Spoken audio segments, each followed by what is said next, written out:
देखो अब नहीं कर रहा है ना। 9.1 का देखो जी, कल हम 10 सवाल पढ़े थे 10 नंबर तक। आज 11 नंबर पढ़ेंगे। देखो 11 नंबर क्या दिया है।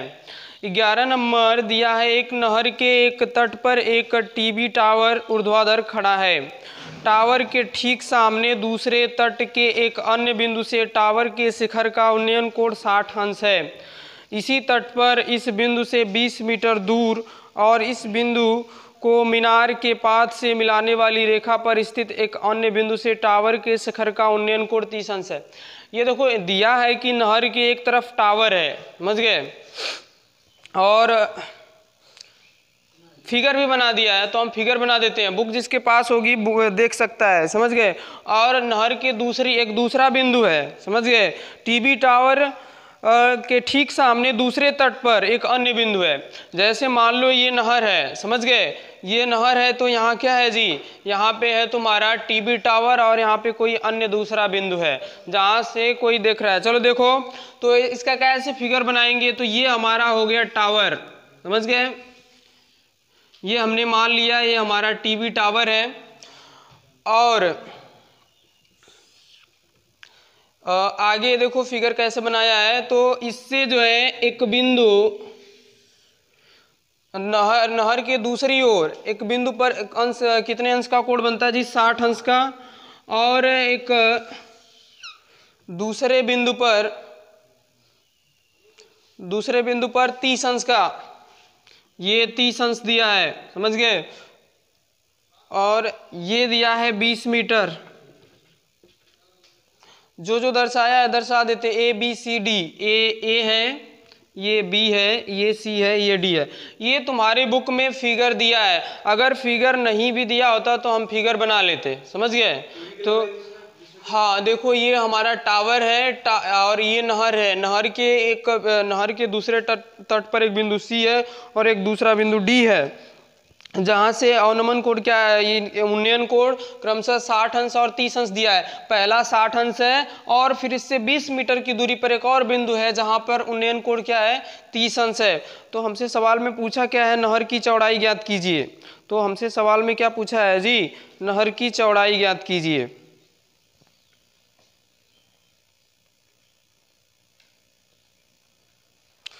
देखो नहर की चौड़ाई बताने का मतलब हमारी नहर यहाँ से यहाँ तक की है, ये हमारी नहर है, समझ गए। बाकी नहर के इस तट पर एक और बिंदु है। जैसे ये नहर का पहला तट हो गया, ये दूसरा तट हो गया, तो इसके बीच की दूरी को हमें बताना है, यानी नहर की चौड़ाई को बताना है, समझ गए। क्या दिखाई नहीं दे रहा है? नहीं दिखाई दे रहा है तुम्हें? नहर, ये जो BC है ये नहर की चौड़ाई है। देखो कैसे लगाएंगे, हमें BC निकालना है। तो हम इसको मान लेते हैं x, इसको क्या मान लेते हैं, x मान लेते हैं। तो ये पूरी दूरी कितनी हो जाएगी बताओ, पूरी दूरी कितनी हो जाएगी, 20 + x। और मीनार की ऊंचाई कितना दिया, नहर टावर की ऊंचाई कितना दिया है, टावर की ऊंचाई दिया होगा, कितना दिया है जी, टावर की ऊंचाई नहीं दिया है। टावर की ऊंचाई तो नहीं दिया है तो हम h मान लेंगे, देख लेते हैं, नहीं दिया है। टावर की ऊंचाई नहीं दिया है तो h मान लेते हैं, समझ गए। टावर की ऊंचाई नहीं दिया है। चलो तो हम देखो इसमें x और h है, तो दो त्रिभुज है, दो समीकरण बनाएंगे और दोनों से x और h का मान रख के जो है हम x का मान निकालेंगे। तो पहले हम चलते हैं किस त्रिभुज में जी, तो हम पहले छोटे वाले त्रिभुज में चलते हैं। त्रिभुज कौन सा, ABC। त्रिभुज ABC में tan 60 अंश, tan 60 अंश बराबर क्या होता है, लंब बटा आधार होता है ना। तो लंब का मान h हो गया और आधार का मान क्या हो गया, x हो गया। tan 60 अंश का मान करड़ी में 3 होता है, h/x, यानी कि x बराबर h/करड़ी में 3। ये समीकरण 1 हो गया, x और h में संबंध हो गया, समझ गए।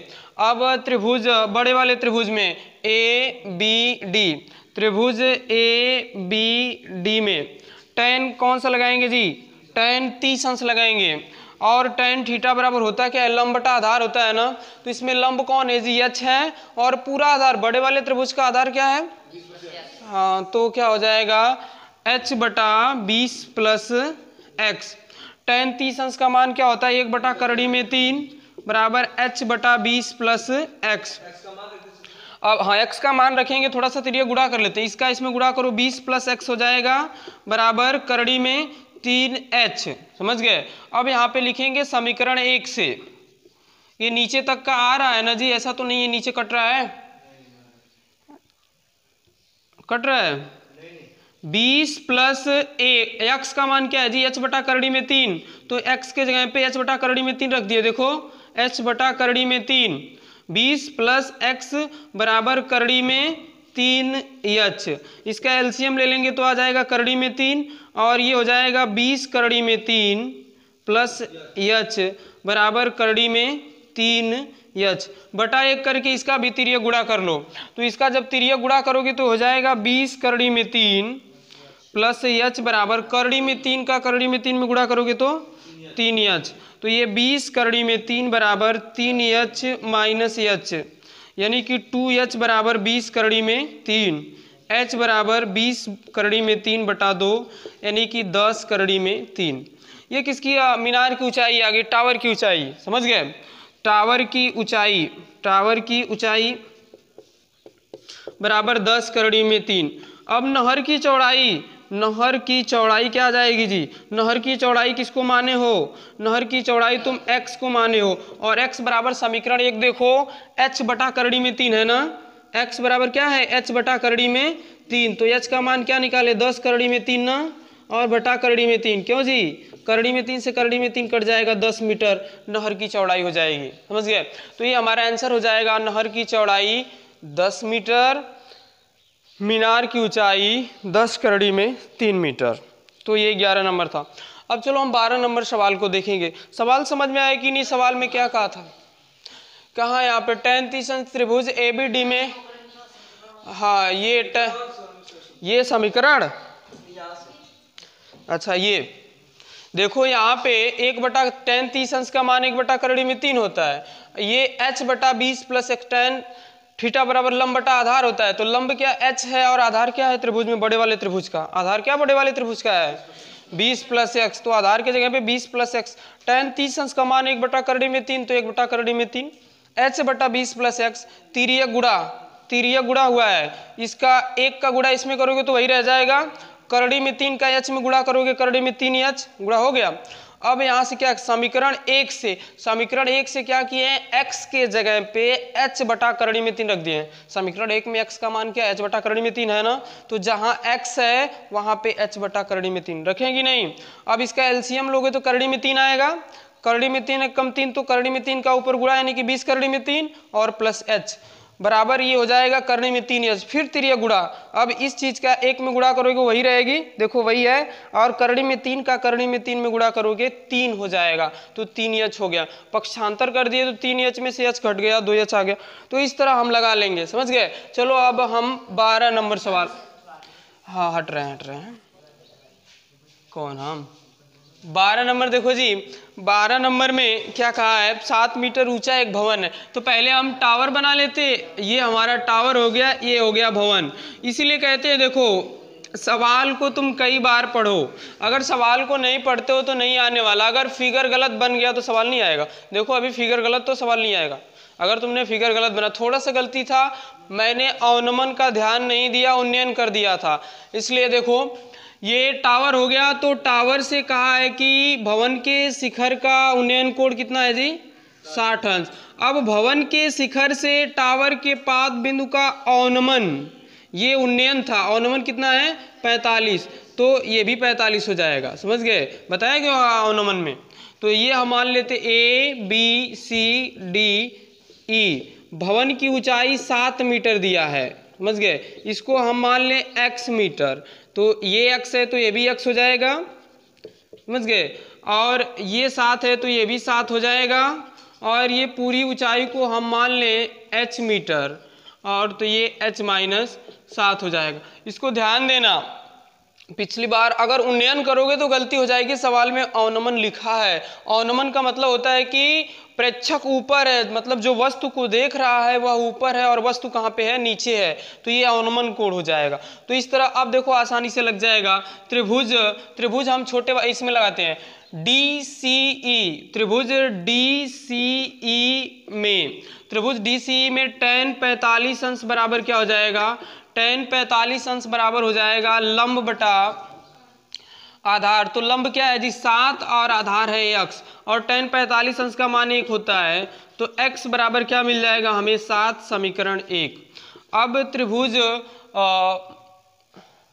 कौन सा त्रिभुज, ऊपर वाला ABE में tan 60 अंश बराबर लंब बटा आधार, तो लंब क्या है जी h-7 बटा आधार क्या है x है।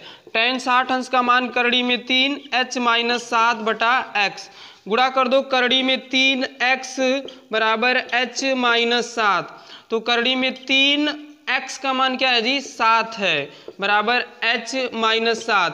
यहाँ पे लिख देना समीकरण 1 से x बराबर 7, तो ये क्या हो जाएगा, इसको इधर ला दो, यानी कि 7 करड़ी में 3 प्लस 7 बराबर h बराबर आ जाएगा 7 को कॉमन कर लो, करड़ी में 3 प्लस 1 मीटर, यही आंसर हो जाएगा। हमसे क्या पूछा था, टावर की ऊंचाई, तो टावर की ऊंचाई क्या हो जाएगी 7 करड़ी में 3 प्लस 1, समझ गए, 7 करड़ी में 3 प्लस 1 टावर की ऊंचाई हो जाएगी। तो ऐसे इस सवाल को लगा लेंगे। देखो सवाल इसके आसान होते हैं, लेकिन अगर तुमने फिगर सही बनाया तो सवाल आंसर सही आएगा। अगला सवाल देखो जी, समीकरण 1 से ध्यान दो, क्या किए हैं कि समीकरण 1 से x बराबर 7 है ना, x का मान 7 निकाले। अब त्रिभुज कौन सा ABE में tan 60 लगाए हो, लंब बटा आधार की हो, तो x का गुणा किए करड़ी में 3x हो गया। अब x का मान क्या है जी 7, तो x की जगह पे 7 रख दिए हैं, बस हो गया। लिखे तो है समीकरण 1 से x बराबर 7 रखने पर, तो फिर इसको पक्षांतर -7 इधर आएगा तो +7, इस 7 कॉमन करोगे इसमें से, तो करड़ी में 3 प्लस 1, करड़ी में 3 प्लस 1, 7 बाहर हो गया, तो यही आंसर हो गया, समझ गए। तो इसीलिए कह फिगर तुम पहले ध्यान से बनाओ, फिगर को कई बार बनाओ, फिगर अगर सही तुम्हारा बनता तो सवाल लग जाएगा। चलो 13 नंबर देखेंगे, अब जल्दी करो, 13, 14, 15, 16, अभी इसमें फिगर बना के पहले फिगर तो बना ले। चलो एक का फिगर बनाया है 14 का, देखो इसका फिगर बनाते हैं पहले। इसमें क्या कह रहा है 13 नंबर में, समुद्र तल से 75 मीटर ऊंची लाइट हाउस के शिखर से देखने पर 2 समुद्री जहाजों के अवनमन कोण 30 अंश और 45 अंश है, 30 अंश और 45 अंश है। यदि लाइट हाउस के एक ही ओर एक जहाज दूसरे जहाज से ठीक पीछे हो तो दोनों जहाजों के बीच की दूरी, देखो क्या है ना, जो तुम्हारा समुद्र होता है ना उसमें एक लाइट हाउस बनाया गया होता है समुद्र के बीचों बीच, समझ गए, और ये लाइट हाउस, इस पे कोई व्यक्ति खड़ा होता है या रहता है, वहां से जहाजों की निगरानी की जाती है, जहाजें कहाँ पे चल रही है, उनके बीच की दूरी क्या है, समझ गए। तो ये लाइट हाउस हो गया, ये हमारा समुद्र हो गया। अब देखो तो कहा है कि इसमें 2 बिंदु हैं, हमने मान लिया पहला बिंदु पहली जहाज ये है और ये दूसरी जहाज है, तो कह रहा अवनमन कोण। मैंने अभी बताया कि जो ये तुम्हारा लाइट हाउस होता है इसके ऊपर कोई व्यक्ति रहता है, निगरानी करता, तो यहाँ ऊपर से देख रहा है ना, तो कौन सा कोण बनेगा जी, जब प्रेक्षक ऊपर होता अवनमन कोण बनेगा। तो पहला कोण कौन सा है, तो पहला 30 दिया है ना, पहला एंगल कितने अंश का बन रहा है 30 अंश का, तो पहला जो है 30 अंश का हो जाएगा। ये अवनमन का मतलब होता है कि ये तुम्हारी जो है क्षैतिज रेखा हो जाएगी, तो ये क्या हो गया अवनमन। अगर ये 30 अंश है तो ये भी 30 अंश हो जाएगा। यहाँ पे डायरेक्ट 30 नहीं लिखेंगे अवनमन की केस में। अब दूसरी जहाज का कोण कितना दिया है जी, दूसरी जहाज का कोण दिया है 45, तो ये पूरा कितना हो जाएगा 45, तो ये क्या, हाँ ये भी अवनमन है, दोनों अवनमन है, तो 45 हो जाएगा। जब व्यक्ति ऊपर है तो कोण कौन सा बनेगा, अवनमन बनेगा। जब व्यक्ति नीचे होगा तो कोण कौन सा बनेगा, उन्नयन बनेगा। और इसमें कुछ दिया हो तो इसमें ऐड करते हैं, 75 मीटर लाइट हाउस की ऊंचाई दिया है, हाँ। अब इसको हम मान लेते ABCD।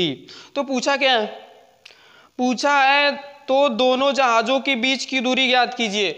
ये देखो पहली जहाज है, फिर ये दूसरी जहाज है, दोनों आगे पीछे हैं, तो हम मान लेते ये दूरी x है, ये दूरी y है, तो पूरी दूरी क्या हो जाएगी, x प्लस वाई। अब तुम्हें निकालना क्या है, x निकालना है। x क्या है जी, एक यहाँ पे एक जहाज है, एक बिंदु C पर जहाज है, समझ गए। यहाँ पर एक ठो जहाज है और एक ठो यहाँ पे जहाज है, इन्हीं दोनों के बीच की दूरी बताना है, यानी कि x बताना है, हमें x निकालना है। चलो देखो कैसे निकालेंगे।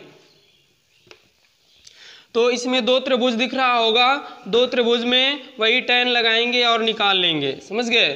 तो चलो देखो इसमें tan किस त्रिभुज में पहले लगा दें जी, तो किसी भी त्रिभुज में तुम पहले उसमें लगा देते हैं। त्रिभुज ABC में tan 45 अंश बराबर, tan 45 अंश बराबर लंब बटा आधार होता है। तो लंब क्या है जी, 75 है ना, और आधार क्या है बोलो, ABC में आधार क्या है, y। तो यहाँ पे y लिखो।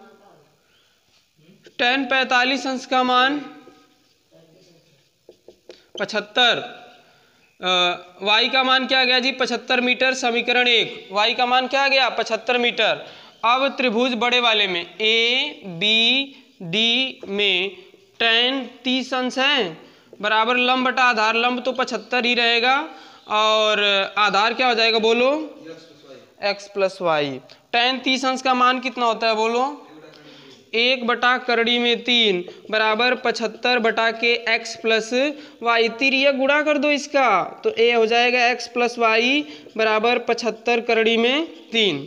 तो देखो अब यहाँ पे लिखेंगे समीकरण 1 से y का मान रखने पर, y का मान रखने पर, तो y का मान रख दो x प्लस वाई, y का मान क्या है जी 75, तो 75 बराबर 75 करड़ी में 3, तो x बराबर हो जाएगा 75 करड़ी में 3 माइनस 75, तो x बराबर 75 कॉमन कर लो, तो करड़ी में 3 माइनस 1, यही तुम्हारा मीटर, इतना आंसर हो जाएगा दोनों जहाज़ों के बीच की दूरी, दोनों जहाज़ों के बीच की दूरी। और बहुत करेगा तो करड़ी में 3 का मान रख देगा, और मान रखता नहीं है क्योंकि वो जटिल हो जाएगा, तो फिगर बन जाएगा। मैंने तो बताया कि फिगर पहले ध्यान से बनाओ, सवाल लग जाएंगे। एक 14 नंबर का फिगर दिया है, बना दे रहा हूँ, बाकी 2 सवाल अगले डे पे, 2 सवाल और प्लस तुम्हारी वो जो हरस स्वरूप है, हरस स्वरूप से। चलो 14 नंबर देख लो। 14 नंबर में फिगर बनाया है, सभी अपनी बुक में देखो फिगर बनाया है।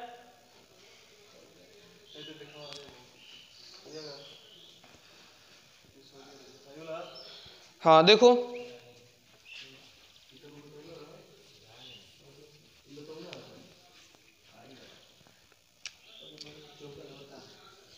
चौदह नंबर देखो क्या दिया है। 14 नंबर दिया है कि 1.2 मीटर लंबी एक लड़की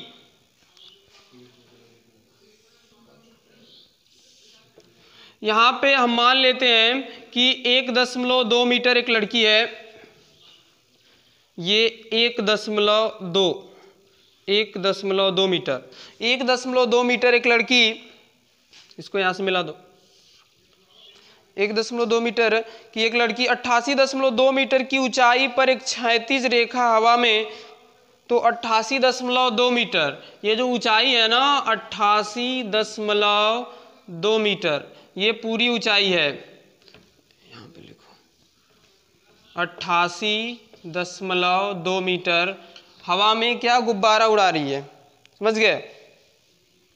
एक गुब्बारा यहाँ पे है, आगे पढ़ो, हवा में उड़ रहे हैं, एक क्षैतिज रेखा में हवा में गुब्बारे उड़ रहे हैं, देखती है। किसी भी क्षण लड़की की आंख से गुब्बारे का उन्नयन कोण 60 अंश है, कुछ समय बाद उन्नयन कोण घटकर 30 अंश हो जाता है, इसके भी अंतराल तय की गई दूरी क्या होगी, समझ गए। अब ये क्या होता है, किसी क्षण यही गुब्बारा जो है ये यहाँ पे था और ये गुब्बारा उड़ते हुए कहाँ पे चला आता है जी, ये गुब्बारा उड़ते हुए यहाँ पे चला आता है, पहले यहाँ पे था, अब ये गुब्बारा यहाँ पे चला आया।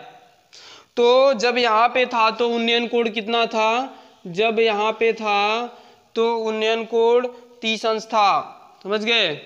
और जब यहाँ पे चला आया गुब्बारा तो उन्नयन कोण कितना हो गया जी, 60 अंश हो गया, उन्नयन कोण कितना हो गया, 60 अंश हो गया, 60 अंश। अब देखो इस सवाल में हम अपने मन से इसको ले लेते, ये हम मान लेते ए है, बी सी डी, ये देखो इसको भी मानना चाहो तो मांग सकते ई एफ।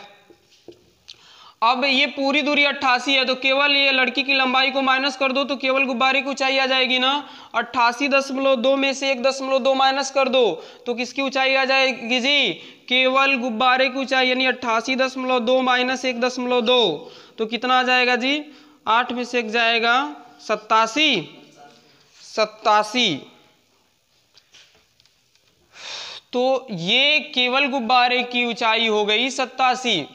अब हमें क्या पूछा है? तो हमें पूछा है सवाल में दोनों गुब्बारों द्वारा तय की गई दूरी।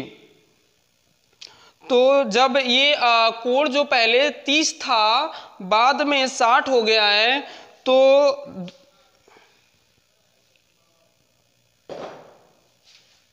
60 अंश से कुछ समय बाद उन्नयन कोण घटकर 30 अंश हो जाता है। अच्छा, पहले 60 था फिर घटकर 30 हो जाता है।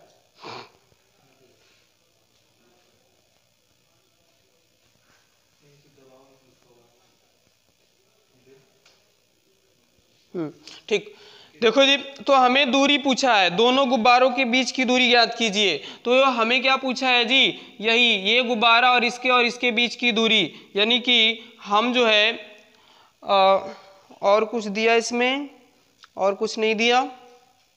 इसको हम मान लेते x, इसको मान लेते y, पूरी दूरी x प्लस y हो जाएगी, समझ गए। और हमें x का मान बताना है, जो पहला गुब्बारा और दूसरा गुब्बारा इसी के बीच की दूरी को बताना है, समझ गए।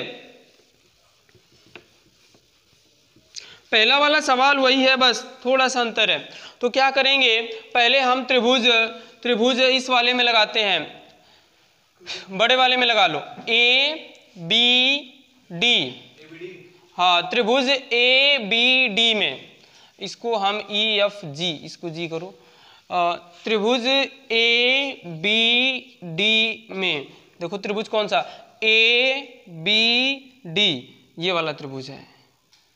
तो tan 30 अंश, ये वाला एंगल कितना है जी? 30 अंश ना। tan 30 अंश बराबर क्या हो जाएगा? tan 30 अंश बराबर लंब बटा आधार, तो 87 बटा आधार क्या है? पूरा x प्लस वाई। tan 30 अंश का मान क्या होता है? 1 बटा करड़ी में 3 बराबर 87 बटा x plus Y. x plus Y बराबर 87 करड़ी में 3, समीकरण 1 हो जाएगा, समझ गए।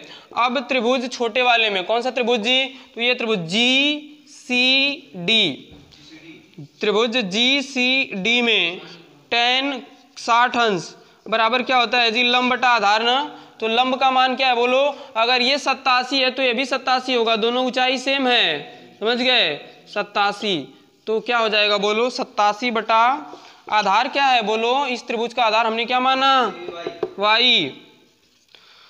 tan 60 का मान करड़ी में 3 होता है, 87 बटा y। तो y बराबर क्या हो जाएगा जी? 87 बटा करड़ी में 3, 87 बटा करड़ी में 3 हो जाएगा y का मान। यहाँ y यहाँ पे आ जाएगा, करड़ी में 3 वहां पे चला जाएगा। तो अब देखो y, समीकरण 1 से, समीकरण 1 क्या है जी? 1 बटा करड़ी में 3 बराबर 87 बटा x प्लस वाई। अरे नहीं, ये है x प्लस वाई बराबर है, x प्लस वाई बराबर 87 करड़ी में 3, यही है ना। x प्लस वाई बराबर 87 करड़ी में 3। तो यहाँ से y का मान रखो, y की जगह पे x प्लस वाई का मान क्या है जी? 87 बटा करड़ी में 3 बराबर 87 करड़ी में 3। x बराबर आ जाएगा 87 करड़ी में 3, 87 करड़ी में 3 माइनस 87 बटा करड़ी में 3 हो जाएगा। तो x बराबर करड़ी में 3 एलसीएम हो जाएगा। करड़ी में 3 का 3 में गुणा करोगे 3 हो जाएगा, 3 का गुणा कर लो, 3 7 21 को 1, 3 8 24 2 26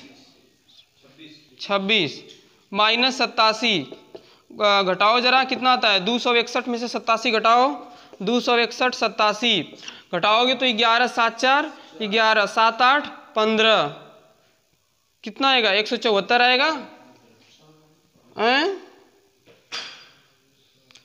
घटा भी नहीं पा रहे। 174 बटा करड़ी में 3।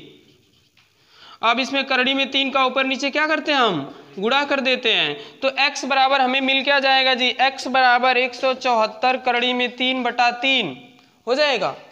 करड़ी में 3 का 3, करड़ी में 3 में गुणा करोगे 3, इसको कटा दो, 3 × 5 = 15, 3 × 8 = 24 मीटर। यही आंसर हो जाएगा दोनों गुब्बारों के बीच की दूरी। हाँ, दोनों गुब्बारों, आंसर सही है जी, बताओ। दोनों गुब्बारों के बीच की दूरी क्या हो जाएगा? 58 करड़ी में 3 मीटर। देखो सवाल आसान था कि नहीं? तो इस तरह जो है हम सवालों को लगा लेंगे। ये तुम्हारा 14 नंबर था। 15, 16 और प्लस हरस्वरूप शर्मा की बुक का जो सवाल है उसको अगली क्लास में हम पढ़ाएंगे, समझ गए? कल। वीडियो अच्छा लगे तो शेयर करें, कमेंट करें।